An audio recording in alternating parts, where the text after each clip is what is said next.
So guys, welcome back to my channel. My name is Varun. I hope you guys are all doing fine.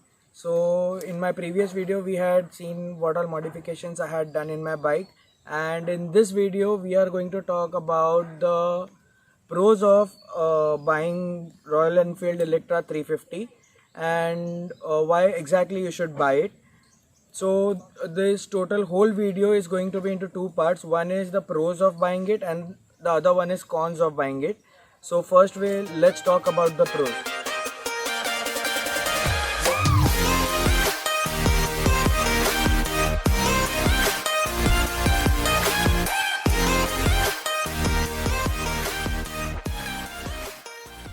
Okay guys, so now let's start with the pros of this bike. So the first major pro which I thought that I should share with you is the vibrations. Her royal Enfield users को vibrations का एक दिमाग में doubt रहता है या फिर वो डर रहता है. So in this BS6 model I would say vibrations are much less. Yes, जब भी आप नई बाइक लेते हैं तभी वाइब्रेशन ज़्यादा आपको फील होंगे, जस्ट बिकॉज वो इंजन सेट नहीं हुआ होता है एंड वो इंजन ज़्यादा चला भी नहीं होता है. प्लस तभी उसके नट्स वगैरह वो कंपनी फिटेड रहता है तो वो टाइट नहीं रहते, तो उसके वजह से वाइब्रेशंस फील होता है. But after the first service मैंने जब इसको एक्सपीरियंस किया था तभी वाइब्रेशन 70 to 80% कम हो चुके थे. Now you feel vibrations but after crossing 80 plus, अगर आप लाइक आप अगर हाईवे पे जा रहे हो तो 80 प्लस की स्पीड अगर आपकी चली गई, लाइक 80 के बाद वाइब्रेशंस आने स्टार्ट होने लगते हैं एंड 90 के बाद वाइब्रेशन ज़्यादा बढ़ जाते हैं. But I would think that ये इतना भी मैटर नहीं करता. This are not that much के आपका ऐसा शोल्डर पेन हो जाए या फिर हाथ में आपको ये फीलिंग आने लग जाए कि आपकी बॉडी भी अभी तक वाइब्रेट हो रही है आफ्टर बाइक चलाने के बाद. So this is the first major point. So now let's move on to the second point which I thought is the handle. Handle position मैंने BS4 और BS6 में कंपेयर किया तो रॉयल एनफील्ड इलेक्ट्रा का handle position BS6 model में मुझे थोड़ा wide लगा. आई डोंट नो कि ये कितना कैसे फ़र्क है या क्या है, बट यस ये थोड़ा वाइड है. एंड इसको सैडलिंग करते समय मैंने बहुत टाइम पे सैडलिंग भी की है इसके ऊपर. इट्स डिफ़िकल्ट, थोड़ा सा इशू होता है क्योंकि ये सैडलिंग के लिए नहीं बनी है बाइक. बट ये सिटिंग पोस्चर वाइज ये बैठने के लिए या फिर नॉर्मल लॉन्ग जर्नी के लिए, नॉर्मल लॉन्ग राइड्स के लिए this doesn't create any issue and आपको थकावट महसूस भी नहीं होती. हैंडल पोजीशन इज़ परफेक्ट जहाँ तक मुझे लगा. And handle is also like loose enough. इसको ये ज़्यादा भी लूज़ नहीं है, ज़्यादा टाइट भी नहीं है, इजीली मूवेबल है, इजीली टर्न कर सकते हो. सिटी में भी अगर आप ट्रैफिक में हो तो usually royal Enfield is an heavy bike, तो अगर हैंडल ज़्यादा टाइट या फिर ज़्यादा लूज़ हो जाता है तो कंट्रोल करना मुश्किल होता है. But this is a perfect handle, perfect fitting, everything. And traffic में भी इसका हैंडलिंग टर्न लेते समय या किसी भी टाइम पे इसका इशू नहीं आता है. Okay guys, so now let's move on to the third point, the third positive point of this bike and the most important point, which is the braking system. So in this bike we get single channel ABS with front side disc and rear side drum brakes. So ABS के वजह से like speed control अच्छे से हो जाता है and इसका braking is way too good. Like मैंने बहुत सारी और भी बाइक्स चलाई है बट जो ब्रेकिंग कंट्रोल मुझे इसका मिला है, इसमें जो चलाने का मज़ा आता है वो मुझे किसी भी बाइक में नहीं आता है. एंड काफ़ी लोग बोलते हैं कि ये ड्यूअल चैनल ABS है. ये एक्चुअल में ड्यूअल चैनल ABS नहीं है. फ्रंट में इसको ABS दिया हुआ है एंड डिस्क ब्रेक दिया हुआ है. रेयर में इसको ड्रम ब्रेक दिया हुआ है एंड यहाँ पे इसका स्पीड सस्पेंशन है, सॉरी स्पीड सेंसर है. तो स्पीड सेंसर से आपका बाइक जब एकदम इमरजेंसी ब्रेक लगता है या फिर वो कॉन्शियस स्पीड में है तो उसका ये सेंस करके ABS अच्छे से वर्क करता है.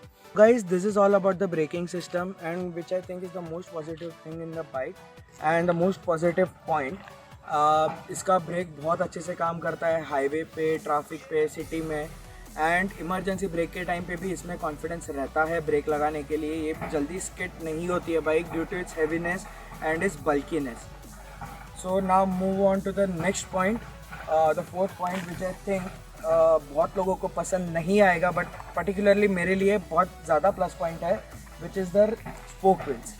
स्पोक व्हील्स का प्लस पॉइंट ये क्यों है, एंड ये माइनस पॉइंट में भी आता है, but the major thing of the plus point is कि अगर आप कहीं राइड पे हो या फिर आप कहीं पे घाट में हो, खड्डे में आपकी बाइक जा रही है, ज़्यादा ऑफ रोड कर रहे हो, तो स्पोक व्हील्स आपको हेल्प करते हैं. अगर ये स्पोक टूट भी गया तो ये एटलीस्ट इसके जितने भी स्पोक्स है, अब 10 स्पोक्स टूटने तक ये बाइक को आपको रुकाने की ज़रूरत नहीं है, डरने की ज़रूरत नहीं है. एंड ये ईजिली रिपेयरेबल है, एंड ये सबसे सस्ते खर्चे में हो जाते हैं. लाइक ये अराउंड 20-30 रुपीज़ का एक स्पोक मिल जाता है. एंड ये कोई भी साइकिल का शॉप वाला भी ये आपको तुरंत रिपेयर करके दे सकेगा. And majorly if you guys see, like जो भी ऑफ रोड या फिर ADV बाइक्स है, KTM ADV 390 छोड़कर, उसमें स्पोक व्हील्स ही मिलते हैं, just because this gives the best adventure experience. And इसके बल्कीनेस के वजह से एलॉयज इसमें नहीं डाला गया है as per the company. Okay guys, so now let's move on to the next major plus point which I thought in BS6 model it is, and वो किसी और मॉडल में भी नहीं है, this which is the EFI engine. तो EFI engine होने के वजह से यहाँ पे आपको पेट्रोल ऑन ऑफ का कोई भी स्विच या फिर कुछ नहीं है, ये डायरेक्टली ऑटोमेटिक वर्क करता है. एंड इससे एक प्लस पॉइंट क्या होता है कि अगर आप स्विच ऑफ ऑन करना भूल गए तो रास्ते में आपको कभी कभी रुका के ये ऑन करना पड़ता है, या फिर आप ऑन ही रख दिए, ऑफ़ करना भूल गए तो पेट्रोल लीक होने का डर या फिर पेट्रोल चोरी होने का डर रहता है. एंड उसको आपको अलग से बाद में लॉक लगाना है, अलग से उसकी की कैरी करनी है. तो इसमें इन्होंने कैसा सिस्टम दिया है कि जैसे ही आप इग्निशन दोगे तो ये पेट्रोल डायरेक्टली उसमें स्टार्ट होने के लिए पेट्रोल पहुंचाएगी. एंड जैसे ही बाइक स्टार्ट होगी तो कंटिन्यूस वो वॉइस पेट्रोल पास ऑन होते रहेगा. सो मैं आपको उसकी आवाज़ सुनाता हूँ कि ये कैसा आवाज़ आता है वाइल इग्निशन से पेट्रोल जाता है टैंक से इंजन तक.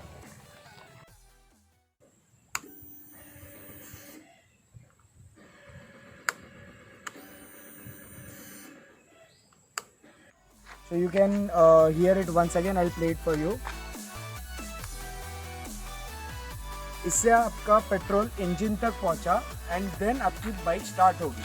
Okay, so guys, these are the 5 major plus points which I thought, in my personal opinion, are good while considering buying Royal Enfield Electra 350 EFI model.